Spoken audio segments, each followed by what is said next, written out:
भारतवर्ष का राजमार्ग में एक भी प्रवासी मजदूर नहीं है। इतना बड़ा झूठ बोला। जो भारतवर्ष के इतिहास में पहला बार करोड़ों लोग शहर छोड़ के गांव चला गया, क्योंकि शहर में उनके लिए कोई काम नहीं था, जिनका जीविका खतरे में थे। मगर आज जो नया हमारे लोक माध्यम का या गण माध्यम का जो एक स्वरूप देख रहे हैं, ये है कि आज ने भी कुछ दशकों से जो बड़े बड़े पूंजीपति है वो मीडिया संस्थाओं का मालिक भी है, और स्वाधीन पत्रकारिता और खोजी पत्रकारिता के लिए जो पूंजी का ज़रूरत है, जो रुपया पैसा का ज़रूरत है, ये खर्च नहीं हो रहे। सवाल उठाने का आपका मौका आपको नहीं मिल गया तो ये सचमुच क्या लोकतंत्र है? ये सचमुच क्या है? फ्रीडम ऑफ एक्सप्रेशन, अभिव्यक्ति का स्वतंत्रता क्या है? ये तो हर नागरिक का एक मौलिक अधिकार है। तालुका में, जिला में जो पत्रकारिता करते हैं, हमारा पत्रकार मित्र है, हमारा भाई है, हमारा बहन है, इनके ऊपर स्वाधीन तरीका से, स्वतंत्रता से काम करना बहुत ही मुश्किल हो गया आज के ज़माने में।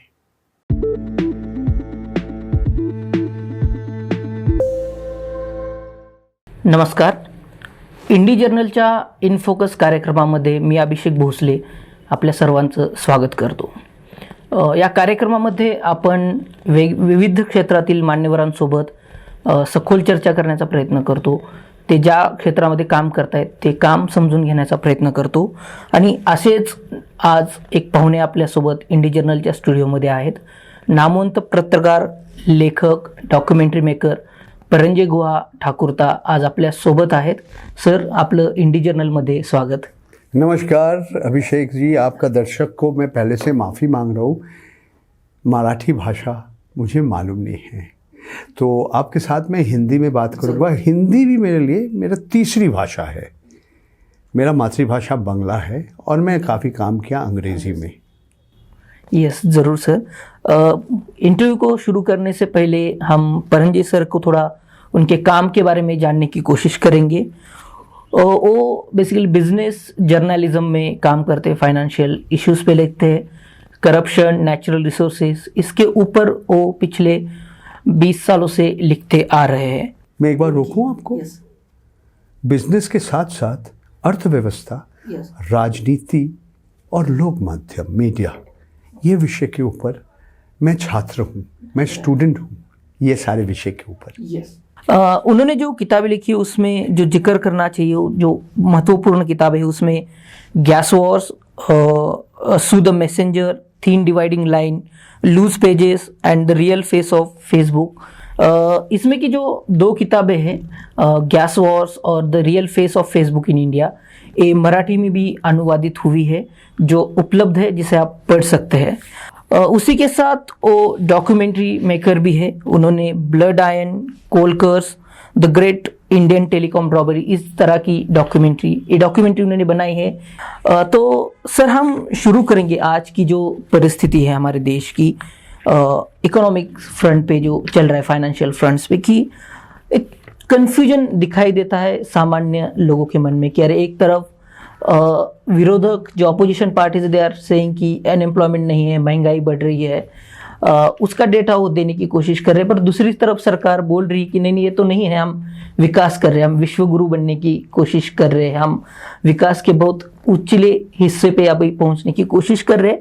तो हमारे दर्शकों को ये प्लीज बताइए कि अगर कोई देश विकसित हो रहा है, इससे समझने के क्या पैरामीटर्स होते हैं, और आज की जो हमारे देश की स्थिति है उस पे जो डेटा अवेलेबल है वो डेटा क्या कहता है, जो नंबर से वो क्या कहते हैं, एंड रियलिटी क्या है, हम कहाँ हैं अभी.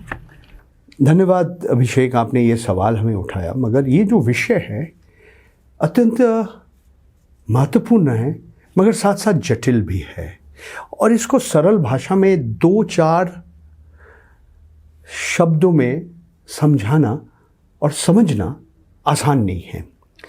क्योंकि अर्थव्यवस्था एक जब देश का है ना, एक बहुत बड़ा देश है, 140 करोड़ है हमारे देश की आबादी.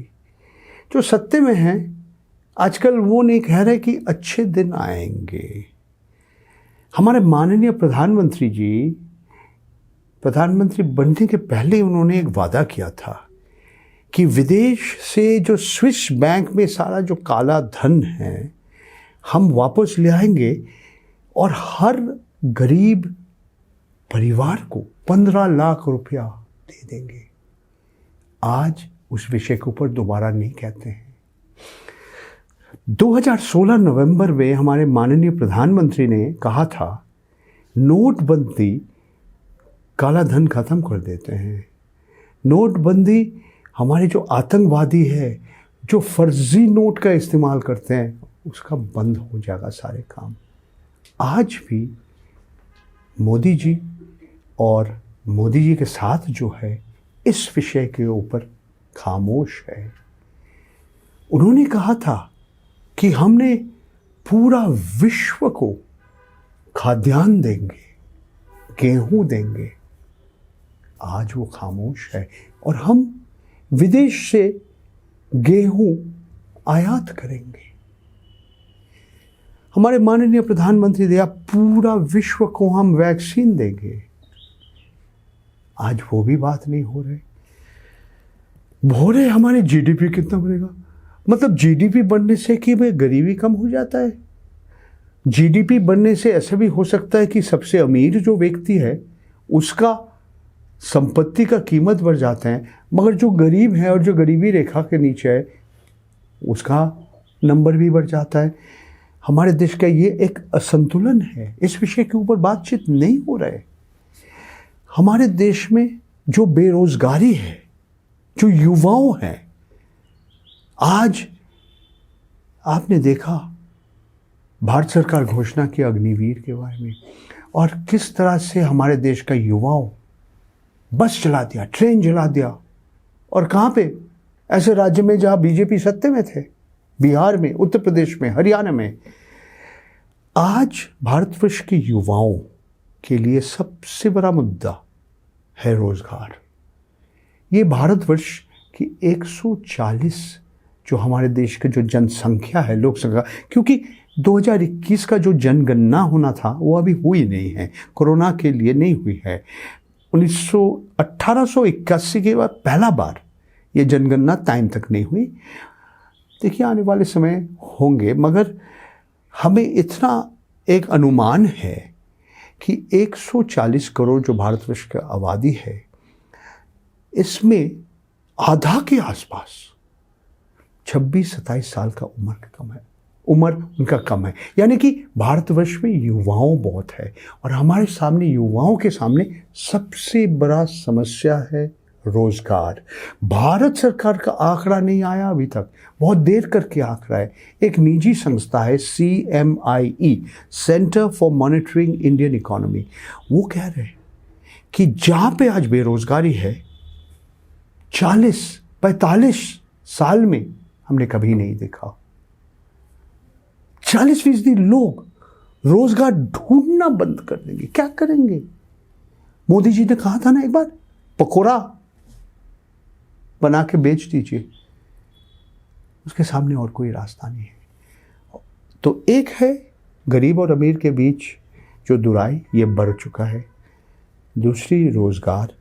एक और मुद्दा है अर्थव्यवस्था के बारे में आपने जो कहा, यह है महंगाई। महंगाई पिछले 15 महीना में भारतवर्ष के इतिहास में पहला बार जो होलसेल प्राइस इंडेक्स है, जो थोक मूल्य सूचकांक है, लगातार 10% से ऊपर बढ़ा। एक महीना में 15%, 14% बढ़ा। इसका मतलब क्या है? ये जो मुद्रास्फीति है, जो महंगाई का जो मार है, सबसे ज़्यादा बड़ा खाद्यान्न, खाने की चीज़, और तेल, फ्यूल। इस तरह एक तरह से आप गरीब लोगों का पेट में आप लात मार रहे हैं, क्योंकि जो गरीब लोग हैं वो जितना आय करते हैं एक बहुत बड़ा हिस्सा खाद्यान्न में हो जाता है, और जब खाद्यान्न का दाम बढ़ जाता है इनका असर गरीब के ऊपर ज़्यादा। तो ये एक और कारण है जिसके लिए अमीर और गरीब के बीच जो दुराई है ये बढ़ गया है।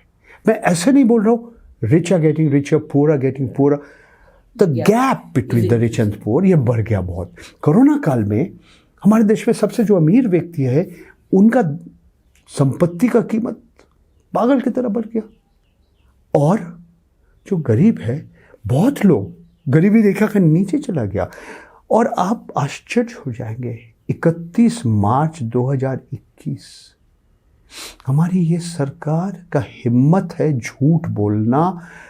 भारतीय सबसे उच्च न्यायालय सुप्रीम कोर्ट में कौन बोला? हमारे सॉलिसिटर जनरल साहब तुषार मेहता पढ़ के सुनाया। उस समय हमारा गृह मंत्रालय, home ministry of home affairs का सचिव अजय भल्ला जी क्या बोला कि भारतवर्ष का राजमार्ग में एक भी प्रवासी मजदूर नहीं है। इतना बड़ा झूठ बोला, जो भारतवर्ष के इतिहास में पहला बार करोड़ों लोग शहर छोड़ के गांव चला गया, क्योंकि शहर में उनके लिए कोई काम नहीं था, जिनका जीविका खतरे में थे, तो पैदल कितने मीलों कितने किलोमीटर चला पूरा भारतवर्ष में, दिल्ली छोड़ के, मुंबई छोड़ के, कलकत्ता छोड़ के। ये भारतवर्ष के इतिहास में कभी नहीं हुआ। तो संक्षिप्त में आप बहुत लंबा चौड़ा आपका भाषण दे दिया मैंने, मगर अर्थव्यवस्था बहुत ही गंभीर है भारतवर्ष में इस वक्त। और आपने जो 3 मुद्दों का जिक्र किया, एक इनइक्वालिटी जो असमानता बढ़ रही है आर्थिक स्तर पर और सामाजिक स्तर पर भी वो बढ़ रही है, दूसरा महंगाई और बेरोजगारी। हम सबको ये दिखाई देता है, हमारे दर्शकों के लिए, कि अरे ये सब हो रहा है। जैसे आपने कहा कि जो मजदूर स्थलांतरित हुए, माइग्रेट हुए ड्यूरिंग द कोरोना टाइम, तो वो हमें दिखाई दिया, पर वो नंबर्स में हमें नहीं दिखाई दे रहा। और आपने जैसे कहा कि बेरोजगारी का नंबर्स नहीं सामने आ रहा है, ठीक है, तो ये नंबर क्यों जरूरी होते हैं एक डेमोक्रेटिक सिस्टम में कि ये सरकार ने सामने रखने चाहिए, ये थोड़ा बताएंगे? अगर आपके पास सूचना नहीं है, ये नंबर नहीं है, ये डेटा नहीं है, आप सरकार कैसे चलाएंगे? आपका सरकार का नीति क्या होना चाहिए?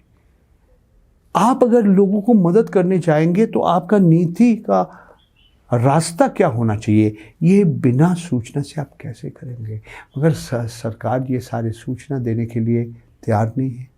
आज भी सांसद में बहुत सारे सवाल उठाया था हमारे संसद में कि कितने लोग माइग्रेट किया, प्रवासी मजदूर का नंबर कितना है।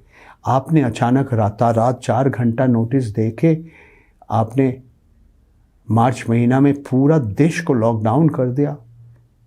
उसके बाद पता नहीं कितने करोड़ों लोग घर छोड़ के जाना पड़ा। मैं समझता हूँ भारतवर्ष के इतिहास और शायद विश्व के इतिहास में इतना लोग शहर छोड़ के गांव नहीं किया अभी तक। हमारे देश में हम हर बार देख रहे हैं कि गांव से लोग शहर आते हैं, पूरा उल्टा हो गया। सरकार मानने के लिए तैयार नहीं है, सरकार आपको आंकड़ा के देने के लिए तैयार नहीं है। जैसे नोटबंदी का कहानी, वही कहानी दोबारा हम देख रहे हैं। जो अगर आप अपना गलती मानने के लिए तैयार नहीं हैं तो आगे आप कैसे बढ़ेंगे?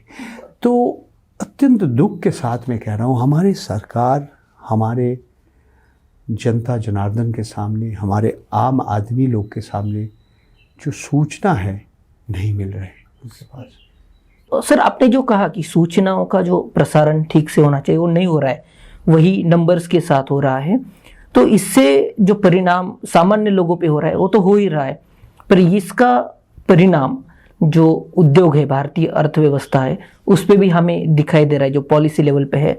कुछ महीनों पहले जो कुमार मंगलम बिरला है, उन्होंने कहा था कि वोडाफोन की हमारी जो कंपनी है वो सरकार उसमें इन्वेस्ट करे। ये जो बदलाव दिखा रही, ये क्या बदलाव हमारी अर्थव्यवस्था में या यहाँ के कैपिटलिस्ट स्ट्रक्चर में दिखाई दे रहा है? ये बहुत ही महत्वपूर्ण सवाल आपने उठाया। पहला बात है, लोगों को तो सूचना नहीं मिल रही, जो सूचना मिल रहे हैं उसका विश्वसनीयता के ऊपर प्रश्न चिन्ह उठ रहे हैं। और बहुत उदाहरण आपको पास है जो गलत सूचना मिल रही इसके साथ अगर भारतवर्ष का जो अर्थव्यवस्था के बारे में आप पूछना चाहते हैं और हमारे देश का कैपिटलिज्म या पूंजीवाद का नया स्वरूप हम देख रहे हैं। भारतवर्ष का जो प्रथम जो प्रधानमंत्री जी पंडित जवाहरलाल नेहरू, उन्होंने कहा था भारतवर्ष को मिक्स्ड इकोनॉमी होना चाहिए, एक मिश्रित अर्थव्यवस्था होना चाहिए। हम पूंजीवाद और समाजवाद के सबसे अच्छे हिस्से हम लेंगे, क्योंकि हमारे देश के एक अभिनवता है। तो हम हर देश से हम अच्छे हिस्से लेंगे। दुख की बात है हम सारे देश से सबसे खराब चीज़ लिया, अच्छी चीज़ नहीं लिया। तो पूंजीवाद के नाम में हमने देखा क्रोनी पूंजीवाद, जो भाई भतीजा दोस्तों के लिए पूंजीवाद। समाजवाद के नाम में देखिए क्या स्थिति है हमारे देश का, शिक्षा व्यवस्था, स्वास्थ्य प्रणाली देखिए ना। तो इस तरह से हम देख रहे हैं कि भारतवर्ष का जो 1991 साल में जो आर्थिक उदारीकरण के बाद भी हमने देखा कि जिस रफ्तार से हम लोग सोच रहे थे गरीबी कम हो जाएगा, हमारे देश का जो शिक्षा व्यवस्था, स्वास्थ्य सेवाओं ठीक हो जाएगा, मगर कोरोना काल ने साफ दिखा दिया हमारे शिक्षा व्यवस्था का क्या क्या कमियां हैं। तो आपने जो इसके बाद जो सवाल उठाया ये बहुत ही महत्वपूर्ण है। बिरला परिवार, और सिर्फ बिरला परिवार क्यों, सारे भारतवर्ष के जो बड़े बड़े उद्योगपति, पूंजीपति हर समय निजीकरण के समर्थन या निजी क्षेत्रों का समर्थन करते हैं और राष्ट्रीयकरण को विरोध करते हैं। जब हमारे बीमा इंश्योरेंस सेक्टर को राष्ट्रीयकरण किया था, जब हमारा कोयला क्षेत्र का, इस्पात बनाने का, तेल बनाने के इंदिरा गांधी का समय, उसके बाद भी उस समय इसका विरोध किया था सारे बड़े बड़े पूंजीपति, बड़े बड़े उद्योगपति। आज आप टेलीकॉम क्षेत्र में देखा एक अद्भुत स्थिति है।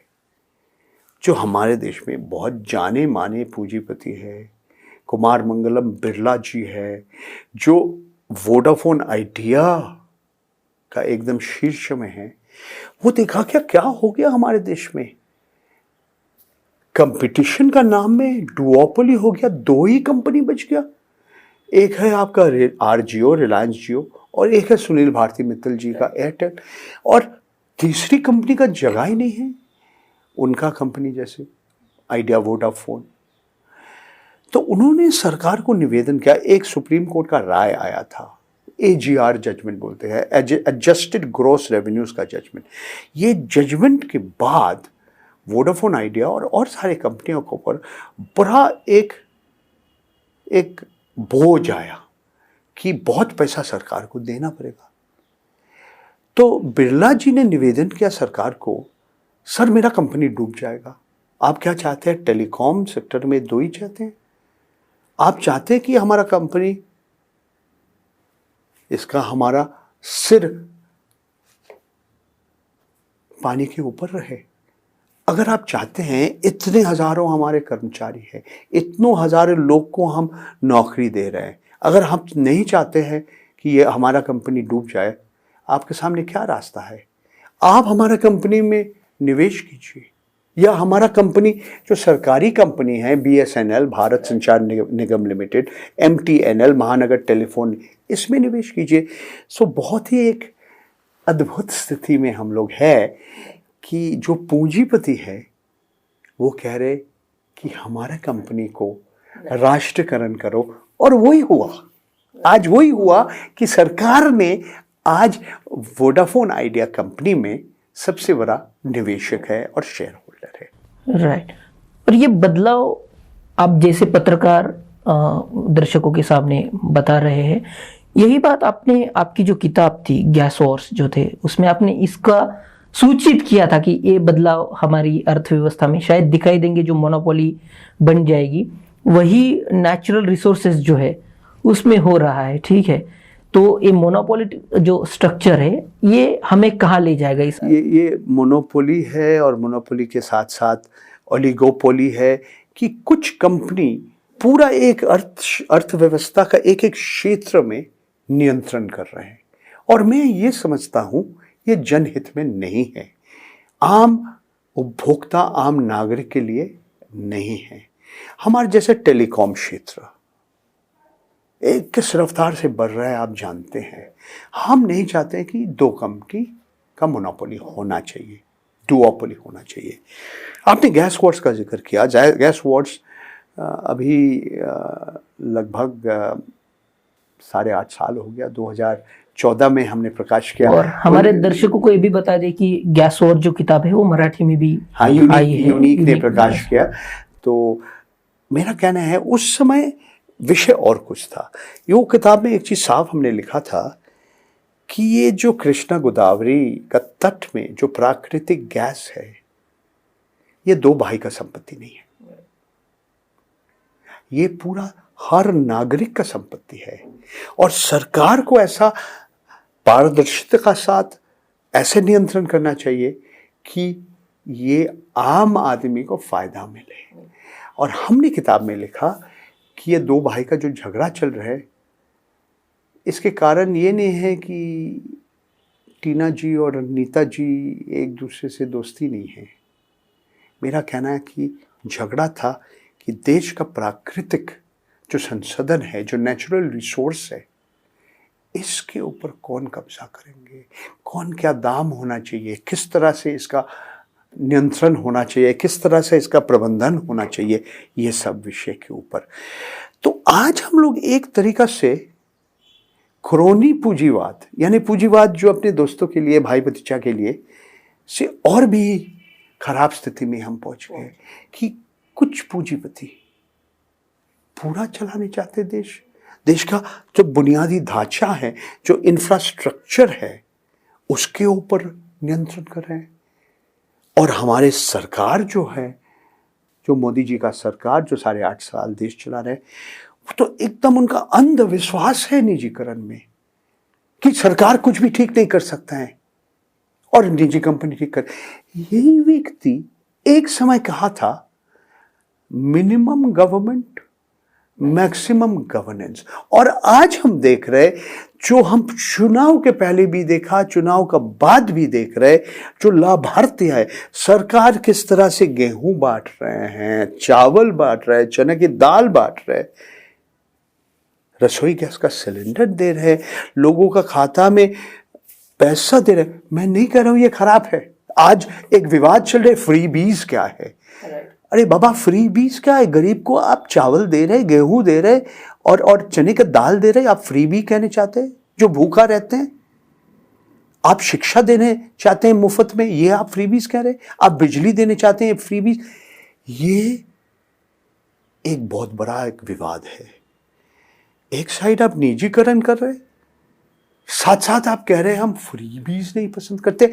मगर आज मैं कहता हूं कि बहुत सारे राज्यों में गरीब लोग ने क्यों मोदी जी और भारतीय जनता पार्टी को वोट दिया? क्योंकि वो लाभार्थी है, क्योंकि उनको कोरोना काल में मुफ्त में गेहूं, चावल और चने का दाल मिला, क्योंकि स्वच्छ भारत कार्यक्रम में शौचालय बनाया गया। शायद वो शौचालय में पानी नहीं है मगर मिला। उनको रसोई गैस का सिलेंडर मिला, उनका पैसा नहीं है दूसरी सिलेंडर खरीदने के लिए, मगर इसके लिए इसका एक राजनीतिक प्रभाव है। तो हमारे जो अर्थव्यवस्था में जो विवाद चल रहे हैं, ये भी हम देख रहे हैं किस तरह से हम बदल रहे हैं। क्रोनी पूंजीवाद, समाजवाद का नाम में आप तो समाजवाद पसंद नहीं करते, मगर आप जो कर रहे हैं वो तो समाजवादी वालों ने यही कहा कि आप गरीब को आप बांट दीजिए। और मैं समझता हूं यूनिवर्सल जो बेसिक इनकम है, ये भी आपको एक हर व्यक्ति को एक न्यूनतम एक आय मिलना चाहिए। क्योंकि कोरोना काल में बहुत सारे परिवार जो गरीबी रेखा का ऊपर था वो गरीबी रेखा का नीचे चले गया। तो ये जो वास्तव है ये आपको मानना पड़ेगा और अर्थव्यवस्था में बहुत बदलाव लाना चाहिए। मैं ये नहीं कहता कि ये सफ़ेद और काला है, कि सरकारी क्षेत्र अच्छा है निजी क्षेत्र खराब है या वैसे वर्षा निजी क्षेत्र खराब है सरकार। एक तरह से आप ये सफ़ेद और काला के बीच जो भूरा रंग है ये देखना पड़ेगा। और वही जो व्यक्ति को मोदी जी पसंद नहीं करते हैं, पंडित जवाहरलाल नेहरू, गांधी जी के साथ जबरदस्त विवाद हुई थी कि ये मिश्रित अर्थव्यवस्था का माने और मतलब क्या है। गांधी जी कहते छोटा लागू उद्योग करिए, हर गांव में सेल्फ सफिशिएंसी होना चाहिए, कि आत्मनिर्भरता होना चाहिए। यही आत्मनिर्भरता का बात मोदी जी भी कह रहे हैं, मगर सचमुच क्या आत्मनिर्भरता हो रहे? आप देखिए, एक उदाहरण दे, आप चीन के खिलाफ बहुत लंबा चौड़ा बात किया, आपने टिकटॉक को बैन कर दिया, मगर आज भी हमारे जो दवाई बनते हैं हमारे देश में, इसके 70% एक्टिव फार्मास्यूटिकल इंग्रेडिएंट्स चीन से अब आयात कर रहे हैं। जो आपका गाड़ी बनता है, दोपहिया वाहन बनता है, सारे कंपोनेंट्स 90% 80% आ रहे हैं चीन से। तो देखिए, कहना कुछ, सबके सामने आप कुछ कहेंगे, मगर असलियत जो है, वास्तव जो है, और कुछ है। सही। और जो लोकशाही प्रक्रिया में आपको नागरिक सिटीजन बनाने का होता है, जो पूरी व्यवस्था उस लिए बनी है, वहाँ आप लाभार्थी बना रहे हैं, और ये पूरा एक साथ मिलके लाभार्थी बनाने की प्रक्रिया बढ़ रही है। और ये समझाने का काम कुछ चुनिंदा पत्रकार इस देश में करे, जिसमें आपका नाम है, जो वास्तव है जिसे छुपाया जाना, जो नंबर से जो छुपाए जा रहे हैं उसे इन्वेस्टिगेट करके सामने लाने का काम आप लोग कर रहे हो। पर जो पिछले कुछ दिनों के हालात है कि इन्वेस्टिगेटिव जर्नलिज्म इस देश में करना, क्योंकि पहले क्या होता था कि आप एक किसी कॉरपोरेट कंपनी के खिलाफ आप काम कर रहे हो, पर दूसरी तरफ आपके साथ सरकार शायद होती थी कि वो आपको बचा पाएगी। पर अभी सरकार और कॉरपोरेट्स उस साथ में आए हैं, जो इन्वेस्टिगेटिव जर्नलिस्ट है आप जैसे, उनके खिलाफ काम कर रहे हैं। तो ये आपका खुद का अनुभव किस तरह से रहा है? क्योंकि हम न्यूज़ में पढ़ रहे हैं आपके साथ जो हो रहा है, उस पर हम बात करेंगे और डिटेल में।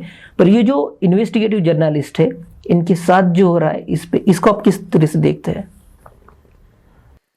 देखिए, सरकार और उद्योगपति या पूंजीपति के बीच जो गठबंधन है, ये नया नहीं है। विश्व में शायद ज़्यादा से ज़्यादा देश में ऐसा एक गठबंधन है, जो अंग्रेजी में आप कहेंगे nexus between business and politics.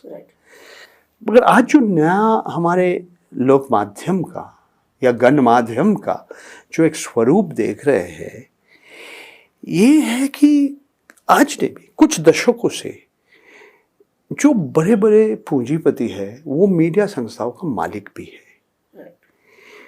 और स्वाधीन पत्रकारिता और खोजी पत्रकारिता के लिए जो पूंजी का ज़रूरत है, जो रुपया पैसा का ज़रूरत है, ये खर्च नहीं हो रहे। एक तो बड़े बड़े जो मीडिया कंपनी का मालिक सबसे अमीर व्यक्ति है, ये एक बात है। दूसरी बात है, जो इन लोग भी विज्ञापन दाता है, और साथ साथ सरकार भी विज्ञापन दाता है। और ये कोरोना काल में हमने देखा कि बहुत सारे जो हम कहेंगे मुख्य धारा में जो लोक माध्यम का जो संस्थाएं हैं, मेन स्ट्रीम मीडिया ऑर्गेनाइजेशंस, इन्होंने सरकारी विज्ञापन के ऊपर ज़्यादा निर्भर करना शुरू कर दिया। तो सरकार का गुणगान ही करेगा। अंग्रेजी में एक कहावत है, he who page the Piper calls the tune. आप एक बांसुरी वादक को बुलाया और उनको पैसा दिया, तो हम जो गाना जो सुर बोलेंगे वही बजाना पड़ेगा उनको। उसको पसंद है कि नहीं अलग बात है। तो हम देखें, इसीलिए स्वाधीन पत्रकारिता, स्वतंत्र पत्रकारिता, आपका जैसे आप चैनल है, आपका पहुंच कम है, मगर आहिस्ता आहिस्ता लोग को मालूम पड़ गया कि जो मुख्य धारा में है जो मीडिया संस्था, यह सिर्फ सरकार का गुणगान ही करेगा, सरकार को सवाल उठाने के लिए तैयार नहीं है। मैं आपको 2 उदाहरण देना चाहता हूँ। खोजी पत्रकारिता बात और भी कुछ है, ये लंबा चौड़ा बात है। भारतवर्ष का पहला प्रधानमंत्री मोदी जी है, जो एक प्रेस कॉन्फ्रेंस या मीडिया कॉन्फ्रेंस नहीं किया जो कोई भी पत्रकार कुछ भी सवाल उठा सकते हैं। अभी तक उन्होंने जिस पत्रकार लोगों को साक्षात्कार देने का अनुमति मिला, आप सारे देख, आप नाम जानना चाहते हैं हम नाम बता देंगे, इसमें हमें कोई दो राय नहीं है। रजत शर्मा जी है, सुधीर चौधरी जी है, अपना अंजना ओम कश्यप जी है, हमारे अर्नब गोस्वामी जी है, हमारे राहुल शिवशंकर है, नाविका कुमार जी है, हमारे और भी ऐसे बहुत सारे लोग हैं। सुधीर चौधरी और क्या जो अपना कुछ दिन पहले थे न्यूज़ नेशन में, और चौरासिया जी, दीपक चौरासिया जी, मगर बहुत लोग को उन्होंने इंटरव्यू नहीं दिया, और एक सवाल के बाद अब दूसरा सवाल पूछने का मौका उनको नहीं दिया, जो अंग्रेजी में आप कहेंगे क्रॉस क्वेश्चनिंग। मोदी जी जब बोला कि आपको युवाओं को नौकरी नहीं है, तो मोदी जी बोला जी स्टूडियो के बाहर में जो पकौड़ा तल रहे उसका नाम हमारा सरकार का आंकड़ा में नहीं आ रहा। इसके बाद 2-3 सवाल आपने क्यों नहीं उठाया? नोटबंदी के ऊपर 4 सवाल आपने क्यों नहीं किया? मतलब एक तरह से स्क्रिप्ट पहले से ही तैयार है, और उनको भी मालूम है क्या सवाल उठाएंगे नहीं उठाएंगे। क्या बताएं आपको, भारतवर्ष के जो सबसे ज़्यादा व्यक्तिगत आय कर देते हैं, जाने माने अभिनेता जी हैं, जो कनाडा का नागरिक है, टोरंटो में रहते हैं, उनको भी मोदी जी को साक्षात करने के लिए मौका मिला, और उन्होंने भी एक महत्वपूर्ण सवाल उठाया। मोदी जी प्रधानमंत्री, माननीय प्रधानमंत्री जी, आप आम कैसे खाते हैं? काट के खाते हैं या चूस के खाते हैं? तो पत्रकारिता का ये अगर स्थिति हो जाएगा तो खोजी पत्रकारिता तो भूल ही जाइए। देखिए, भारतवर्ष का first prime minister of India है मोदी जी, जो ओपन प्रेस कॉन्फ्रेंस नहीं किया। अब एक और हम नाम आप नहीं दे सकते। मैं 45 साल पर पत्रकारिता कर रहा हूं, सबको मौका मिला, कुछ भी सवाल उठे, जो भी है सत्य में इनका अधिकार है कि आपके सवाल का मैं नहीं जवाब दूंगा। मगर आज क्या है, पत्रकार का काम है, जो विज्ञापन एजेंसी में काम करते हैं उनका काम है, या जो जनसंपर्क अधिकारी है, पीआरओ है, उनका काम कर रहा, या सवाल उठाना, कठिन सवाल उठाना। अगर आप लोकतंत्र कहेंगे तो लोकतंत्र में आप कहते हैं हमारे लोक माध्यम एक चौथा खंभ है, तो अगर आप सवाल उठाने का आपका मौका आपको नहीं मिल गया तो ये सचमुच क्या लोकतंत्र है? ये सचमुच क्या है? फ्रीडम ऑफ एक्सप्रेशन, अभिव्यक्ति का स्वतंत्रता क्या है? ये तो हर नागरिक का एक मौलिक अधिकार है। तो अगर ये ही नहीं है तो आप खोजी पत्रकारिता का बात भूल ही जाइए। और जिस तरह से ये नागरिक का अधिकार है, उसी तरह से वो पत्रकार का भी अधिकार है कि वो सवाल पूछे। दर्शकों को ये बता दे कि परंजी गुहा वो स्वतंत्र पत्रकार है, वो खुद का एक पब्लिकेशन हाउस चलाते, उसके जरिए ही पब्लिकेशन हाउस नहीं है, हमारा वेबसाइट चलाते, paranjoy.in, जो लिंक आपको नीचे दिखाई देगा। तो ये उसके जरिए एक काम करने की कोशिश कर रहे हैं, लिख रहे हैं। जो अभी जो नेक्सस उन्होंने बताया, सरकार और पूंजीवादी है, कैपिटलिस्ट है, उनके बीच में, इसी से उनको बहुत सारी संघर्ष को अभी वो संघर्ष करना पड़ रहा है।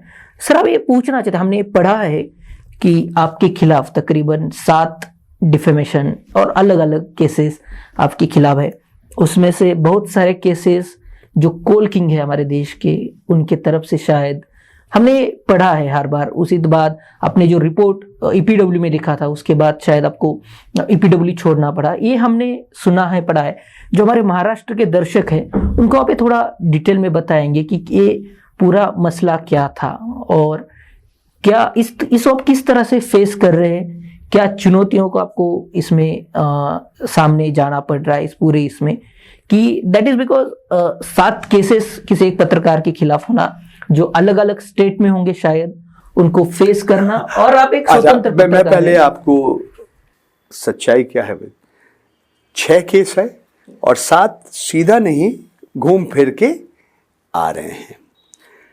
दूसरी बात है, गुजरात का जो हाई कोर्ट है अहमदाबाद में, उन्होंने मेरा एक जो अंग्रेजी में कहेंगे गैग ऑर्डर, हमारे ऊपर उन्होंने राय दिया कि हमारे देश में सबसे अमीर व्यक्ति जो है गौतम अडानी जी, उनके बारे में आप कुछ नहीं कह सकते।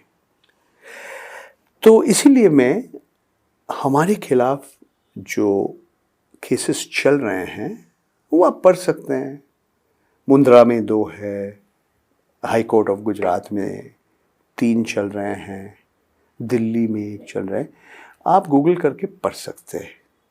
ये बहुत ही एक लंबा बात है, मैं इस विषय के ऊपर कुछ नहीं कहूँगा, क्योंकि कहेंगे कि आपके खिलाफ जो मानहानि का जो आरोप है और अदालत का जो राय है इसका आप उल्लंघन कर रहे हैं, तो ये मैं करना नहीं चाहता हूँ।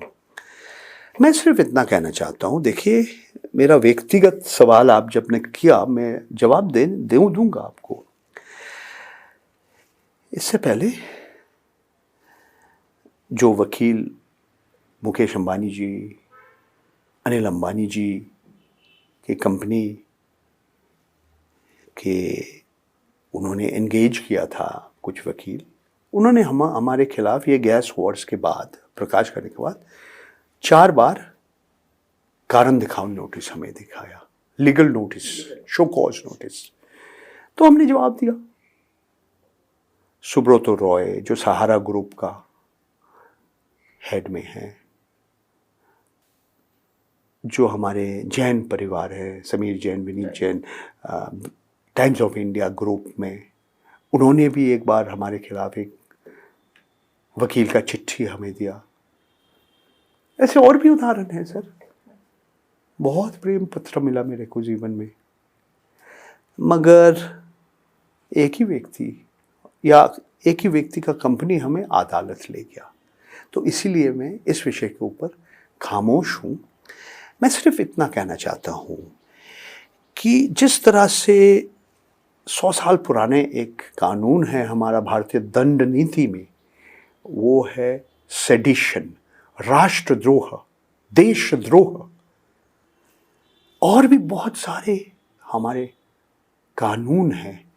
ये सारे कानून का आज दुरुपयोग हो रहे हैं, और साथ साथ मैं मानता हूं कि मानहानि का भी जो कानून है इसका भी दुरुपयोग हो रहे हैं। और आपने एक किताब का भी जिक्र किया था, सू द मैसेंजर। ये 2016 में मैं, सुबीर घोष प्रधान लेखक है, मैं सह लेखक हूँ, मैं प्रकाशक हूँ।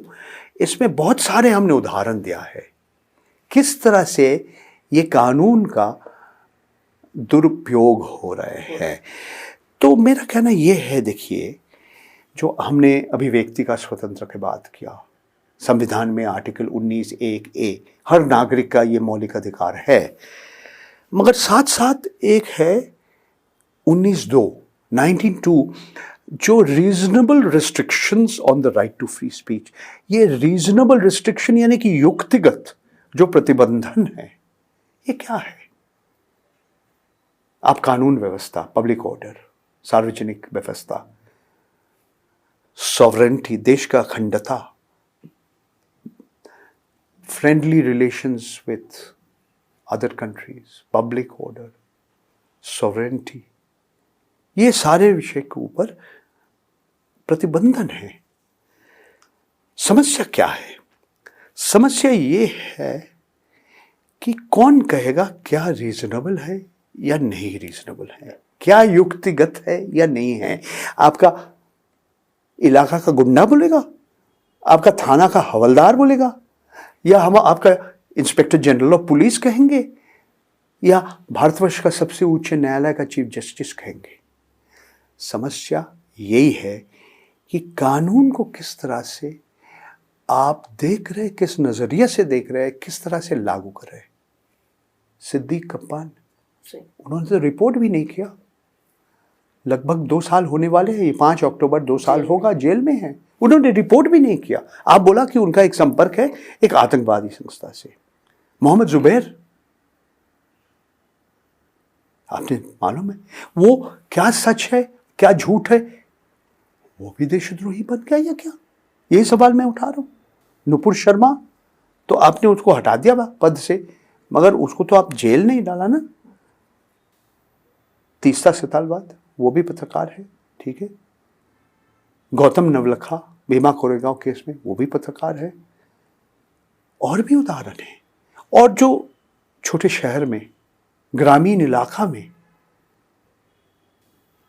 तालुका में, जिला में जो पत्रकारिता करते हैं, हमारा पत्रकार मित्र है, हमारा भाई है, हमारा बहन है, इनके ऊपर स्वाधीन तरीका से, स्वतंत्रता से काम करना बहुत ही मुश्किल हो गया आज के ज़माने में।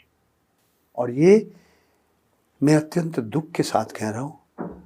मैं वरिष्ठ नागरिक हूँ, मेरा उम्र 66 से ऊपर है।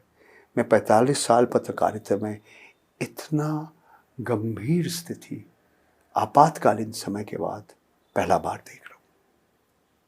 और जो हमें प्रेस फ्रीडम रैंकिंग में भी उसका रिफ्लेक्शन दिखाई दे रहा है। पर सर, ये मैं आपको फिर थोड़ा इसी बात पे पूछने की कोशिश करूँगा कि हमारे दर्शकों के लिए समझना बहुत ज़रूरी है कि एक तो स्वतंत्र पत्रकार होना, डिफेमेशन केसेस को डील करना, वो जो जिंदगी होती है एक पत्रकार की, कि जो स्वतंत्र पत्रकारिता करने की कोशिश कर रहा है इस उम्र में, क्या मुश्किलें होती है, व्यक्तिगत जीवन जो है आपका, उस पे उसका असर हो रहा होगा।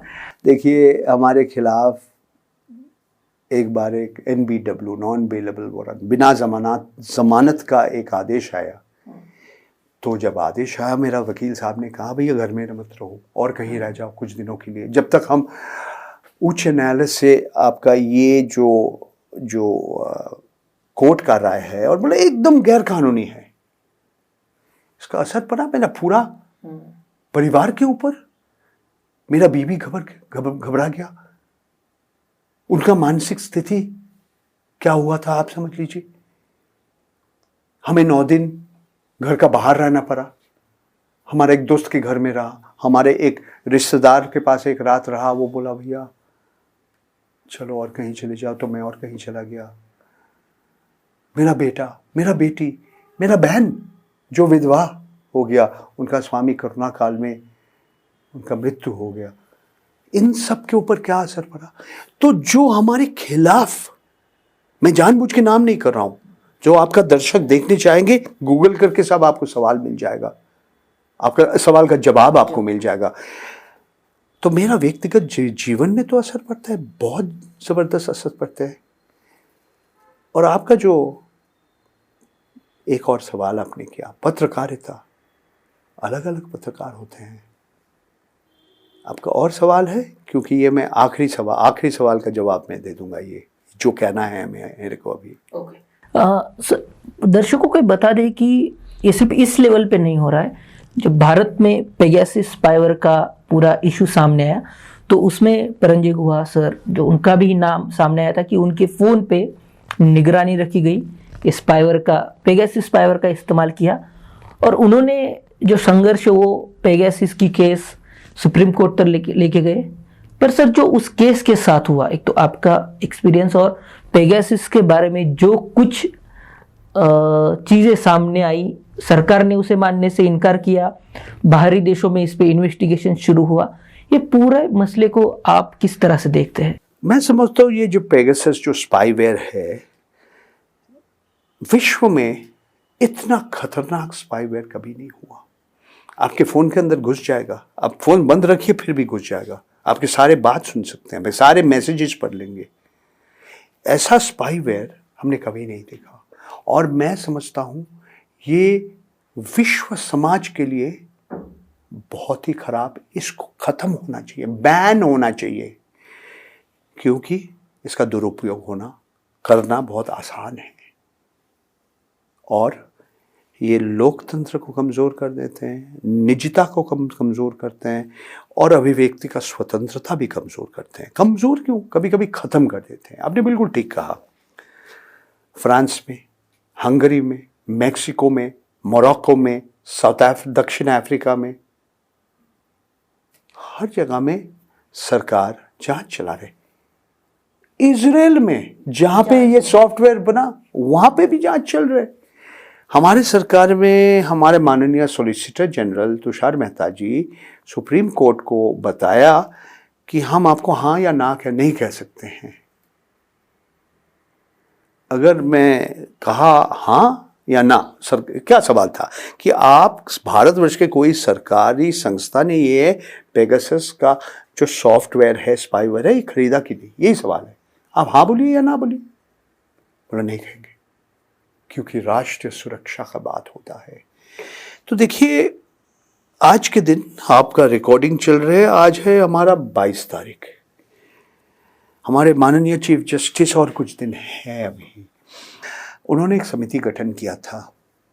अगर अखबार में कुछ रिपोर्ट्स आए हैं वो ठीक है या सच है, एक समिति का रिपोर्ट सुप्रीम कोर्ट के पास है, मगर समिति का रिपोर्ट में क्या है हमें मालूम नहीं है।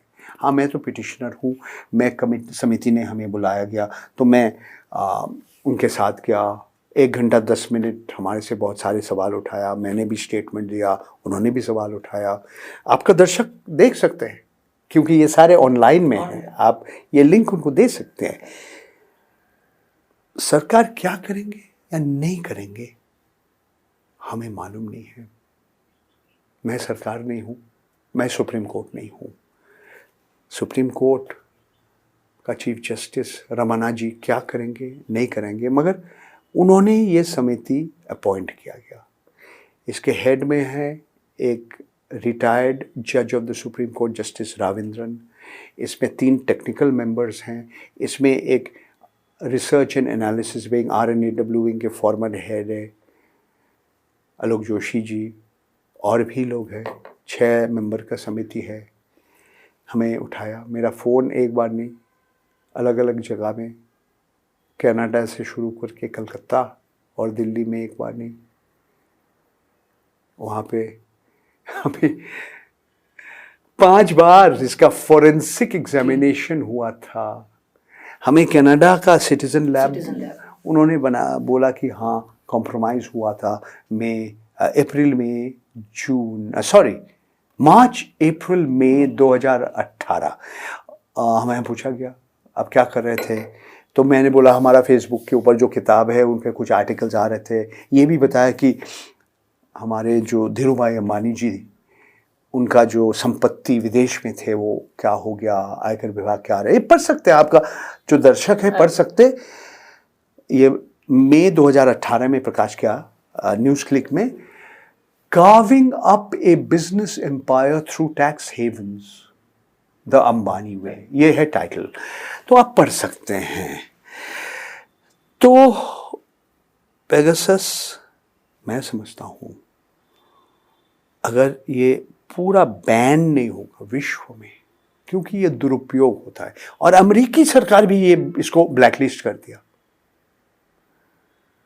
हमारे सरकार ना भी नहीं कह रहे, हाँ भी नहीं कह रहे।